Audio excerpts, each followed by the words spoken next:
بسم الله الرحمن الرحيم.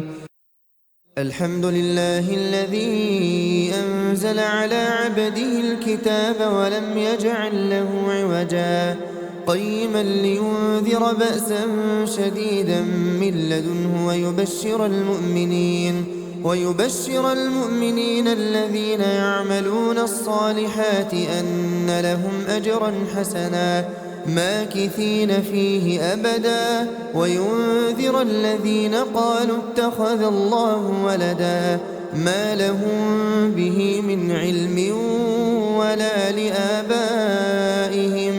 كبرت كلمة تخرج من أفواههم إن يقولون إلا كذبا فلعلك باخع نفسك على آثارهم إن لم يؤمنوا بهذا الحديث أسفا إنا جعلنا ما على الأرض زينة لها لنبلوهم أيهم أحسن عملا وإنا لجاعلون ما عليها صعيدا جرزا أم حسبت أن أصحاب الكهف والرقيم كانوا من آياتنا عجبا إذ أوى الفتية إلى الكهف فقالوا ربنا آتنا من لدنك رحمة وهيئ لنا من أمرنا رشدا فضربنا على آذانهم في الكهف سنين عددا ثم بعثناهم لنعلم أي الحزبين أحصى لما لبثوا أمدا نحن نقص عليك نبأهم بالحق إنهم فتية آمنوا بربهم وزدناهم هدى وربطنا على قلوبهم إذ قاموا فقالوا ربنا رب السماوات والأرض لن ندعو من دونه إلها لقد قلنا إذا شططا هؤلاء قوم اتخذوا من دونه آلهة لولا يأتون عليهم بسلطان بين فمن أظلم ممن افترى على الله كذبا وإذ اعتزلتموهم وما يعبدون إلا الله فأووا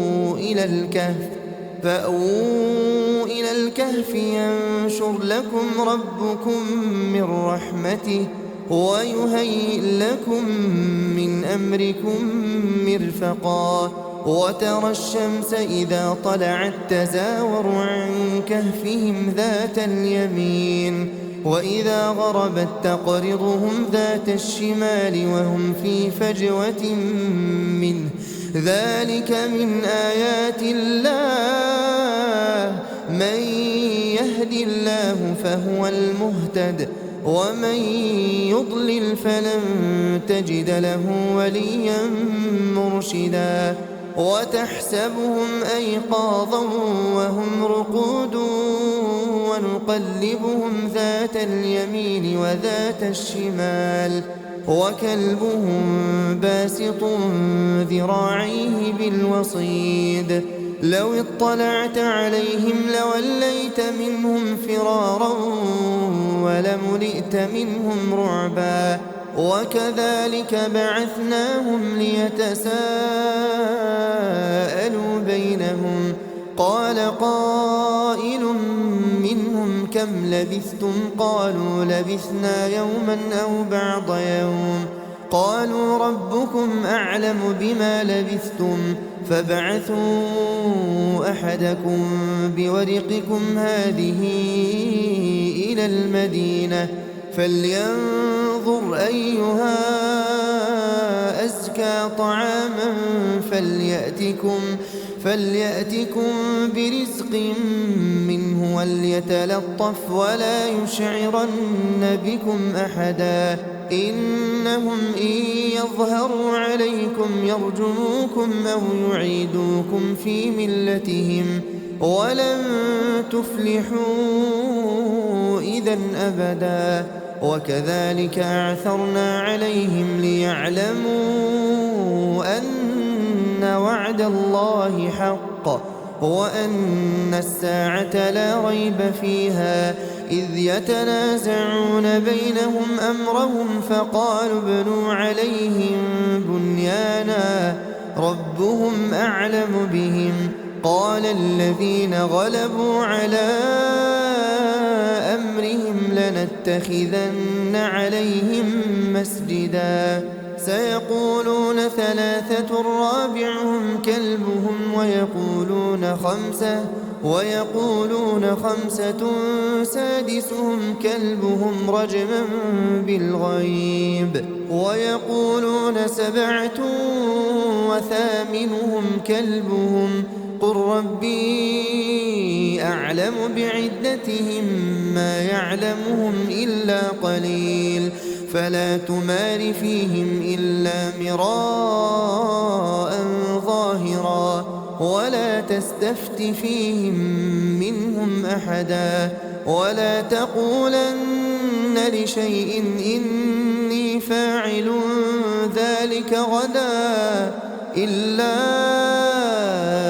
أن يشاء الله واذكر ربك إذا نسيت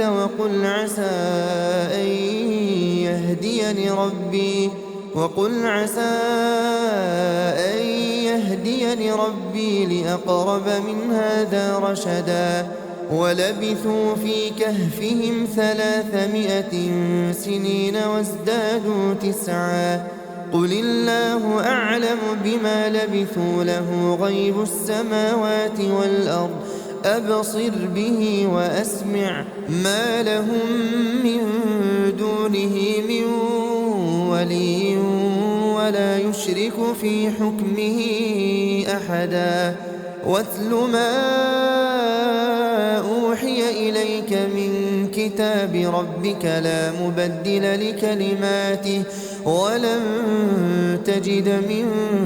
دونه ملتحدا واصبر نفسك مع الذين يدعون ربهم بالغداة والعشي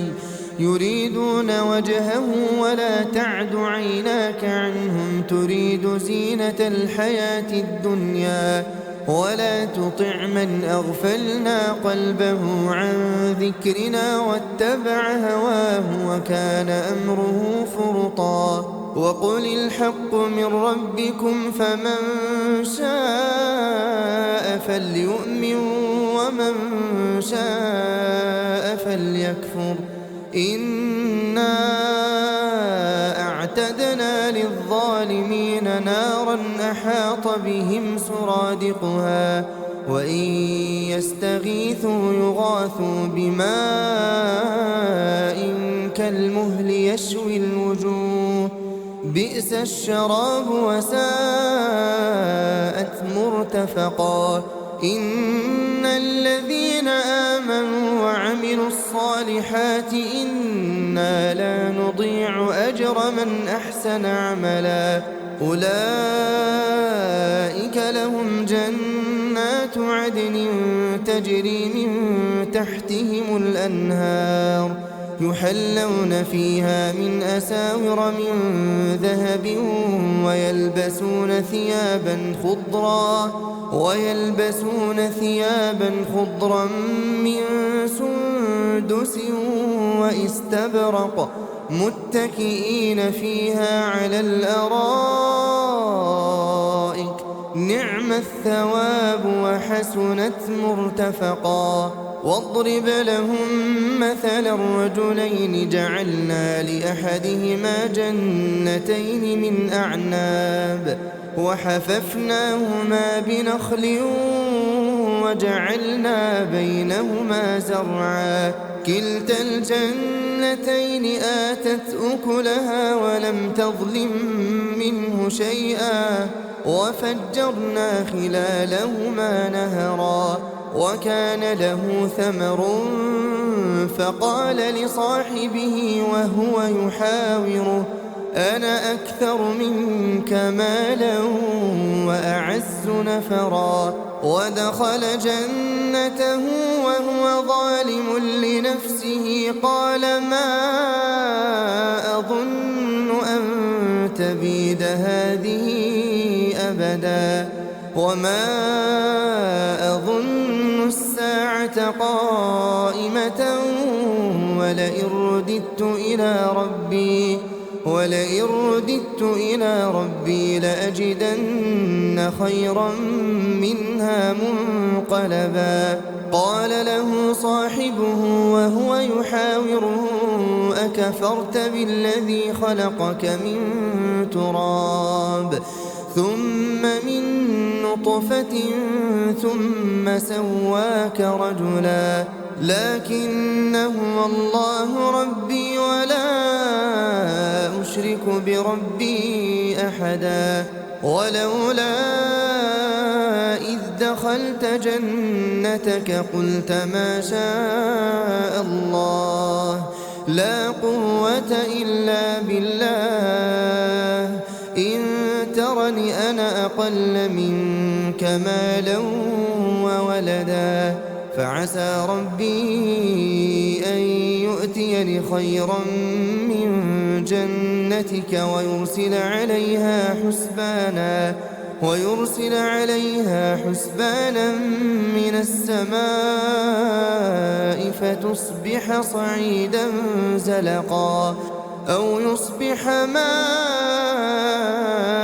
غورا فلن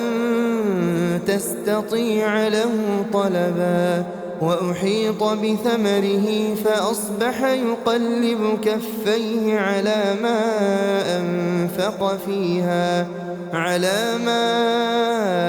أنفق فيها وهي خاوية على عروشها ويقول يا ليتني لم أشرك بربي أحدا ولم تكن له فئة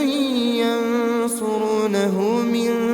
دون الله وما كان منتصرا. هنالك الولاية لله الحق هو خير ثوابا وخير عقبا. واضرب لهم مثل الحياة الدنيا كماء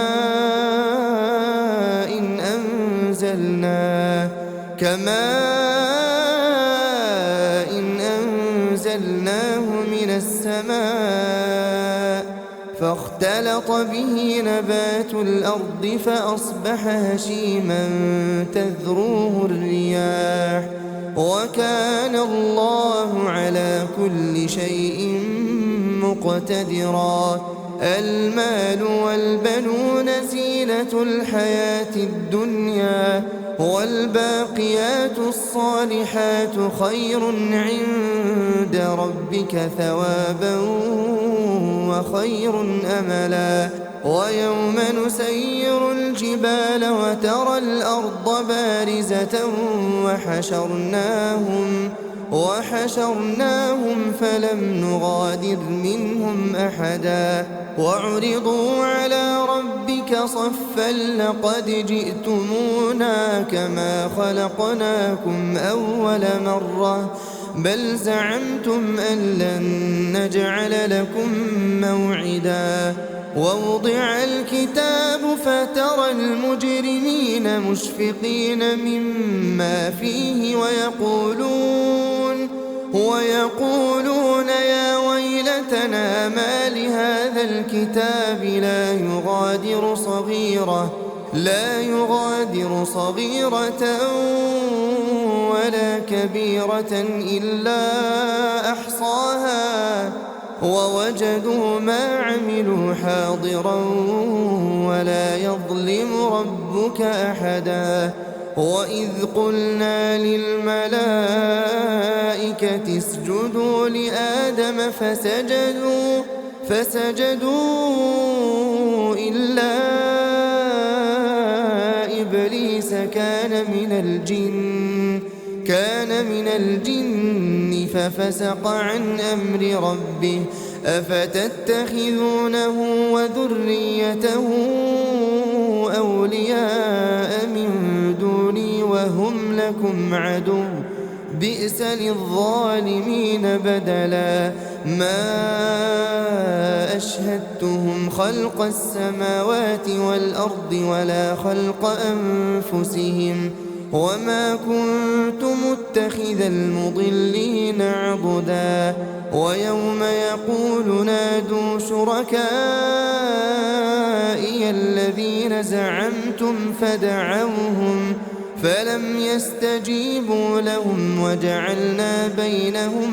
موبقا ورأى المجرمون النار فظنوا أنهم مواقعوها ولم يجدوا عنها مصرفا ولقد صرفنا في هذا القرآن للناس من كل مثل وكان الإنسان أكثر شيء جدلا وما منع الناس أن يؤمنوا إذ جاءهم الهدى ويستغفروا ربهم إلا أن تأتيهم سنة الأولين أو يأتيهم العذاب قبلا وما نرسل المرسلين إلا مبشرين ومنذرين ويجادل الذين كفروا بالباطل ليدحضوا به الحق واتخذوا آياتي وما أنذروا هزوا ومن أظلم ممن ذكر بآيات ربه فأعرض عنها ونسي ما قدمت يداه إنا جعلنا على قلوبهم أكنة أن يفقهوه وفي آذانهم وقرا وإن تدعهم إلى الهدى فلن يهتدوا إذا أبدا وربك الغفور ذو الرحمة لو يؤاخذهم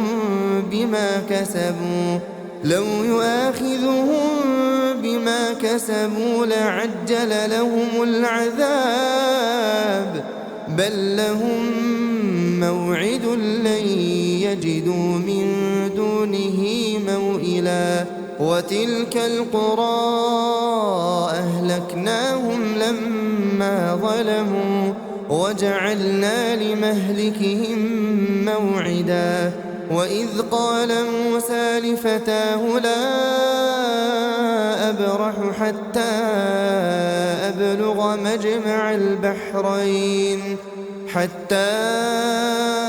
أبلغ مجمع البحرين أو أمضي حقبا فلما بلغا مجمع بينهما نسيا حوتهما فاتخذ سبيله في البحر سربا فلما جاوزا قال لفتاه آتنا غداءنا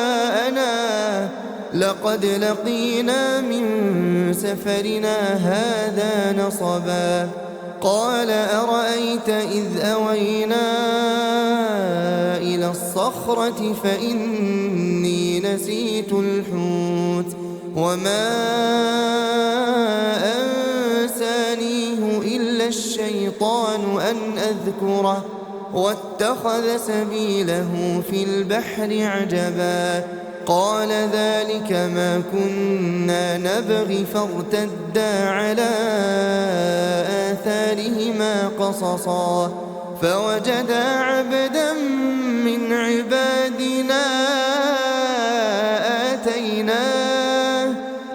آتيناه رحمة من عندنا وعلمناه من لدنا علما قال له موسى هل أتبعك على أن تعلمني مما علمت رشدا قال إنك لن تستطيع معي صبرا وكيف تصبر على ما لم تحط به خبرا قال ستجدني إن شاء الله صابرا إن شاء صابرا ولا أعصي لك أمرا. قال فإن اتبعتني فلا تسألني عن شيء حتى أحدث لك منه ذكرا. فانطلقا حتى إذا ركبا في السفينة خرقها قال أخرقتها لتغرق أهلها لقد جئت شيئا إمرا. قال ألم أقل إنك لن تستطيع معي صبرا. قال لا تؤاخذني بما نسيت ولا ترهقني من أمري عسرا. فانطلقا حتى إذا لقيا غلاما فقتله قال أقتلت نفسا زكية بغير نفس لقد جئت شيئا نكرا. قال ألم أقل لك إنك لن تستطيع معي صبرا. قال إن سألتك عن شيء بعدها فلا تصاحبني قد بلغت من لدني عذرا. فانطلقا حتى إذا أتيا أهل قرية استطعما أهلها فأبوا أن يضيفوهما فوجدا فيها جدارا يريد أن ينقض فأقامه. قال لو شئت لاتخذت عليه أجرا. قال هذا فراق بيني وبينك سأنبئك بتأويل ما لم تستطع عليه صبرا. أما السفينة فكانت لمساكين يعملون في البحر فأردت أن أعيبها وكان وراءهم ملك يأخذ كل سفينة غصبا. وأما الغلام فكان أبواه مؤمنين فخشينا أن يرهقهما طغيانا وكفرا. فأردنا أن يبدلهما ربهما خيرا منه زكاة وأقرب رحما. وأما الجدار فكان لغلامين يتيمين في المدينة وكان تحته كنز لهما وكان أبوهما صالحا فأراد ربك أن يبلغا أشدهما ويستخرجا كنزهما رحمة من ربك وما فعلته عن أمري ذلك تأويل ما لم تسطع عليه صبرا. ويسألونك عن ذي القرنين قل سأتلو عليكم منه ذكرا. إنا مكنا له في الأرض وآتيناه من كل شيء سببا فأتبع سببا حتى إذا بلغ مغرب الشمس وجدها تغرب في عين حمئة ووجد عندها قوما. قلنا يا ذا القرنين إما أن تعذب وإما أن تتخذ فيهم حسنا. قال أما من ظلم فسوف نعذبه ثم يرد إلى ربه فيعذبه عذابا نكرا. وأما من آمن وعمل صالحا فله جزاء الحسنى وسنقول له من أمرنا يسرا. ثم أتبع سببا حتى إذا بلغ مطلع الشمس وجدها تطلع على قوم لم نجعل لهم من دونها سترا كذلك وقد أحطنا بما لديه خبرا ثم أتبع سببا حتى إذا بلغ بين السدين وجد من دونهما قوما لا يكادون يفقهون قولا قالوا يا ذا القرنين إن يأجوج ومأجوج مفسدون في الأرض فهل نجعل لك خرجا على أن تجعل بيننا وبينهم سدا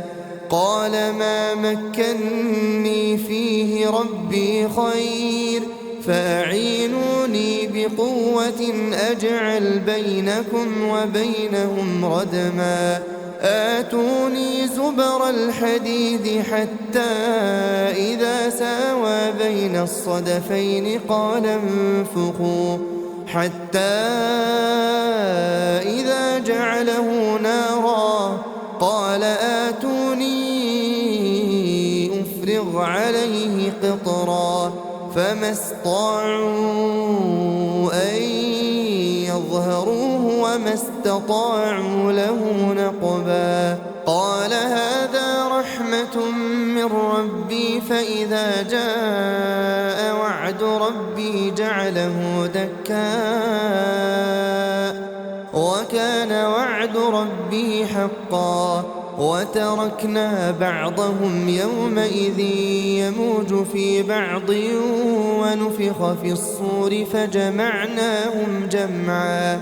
وعرضنا جهنم يومئذ للكافرين عرضا الذين كانت أعينهم في غطاء عن ذكري وكانوا لا يستطيعون سمعا أفحسب الذين كفروا أن يتخذوا عبادي من دوني أولياء إنا أعتدنا جهنم للكافرين نزلا قل هل ننبئكم بالأخسرين أعمالا الذين ضل سعيهم في الحياة الدنيا وهم يحسبون أنهم يحسنون صنعا أولئك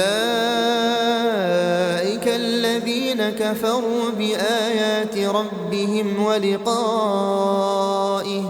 فحبطت أعمالهم فلا نقيم لهم يوم القيامة وزنا ذلك جزاؤهم جهنم بما كفروا واتخذوا آياتي ورسلي هزوا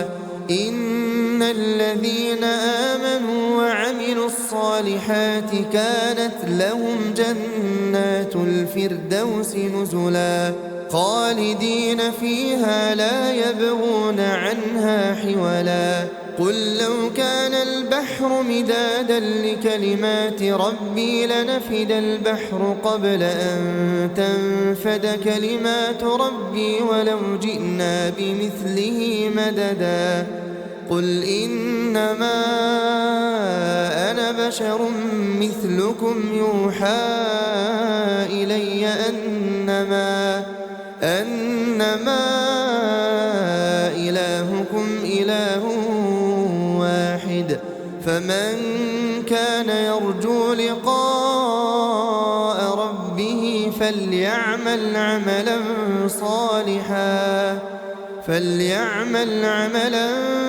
صالحا ولا يشرك بعبادة ربه أحدا.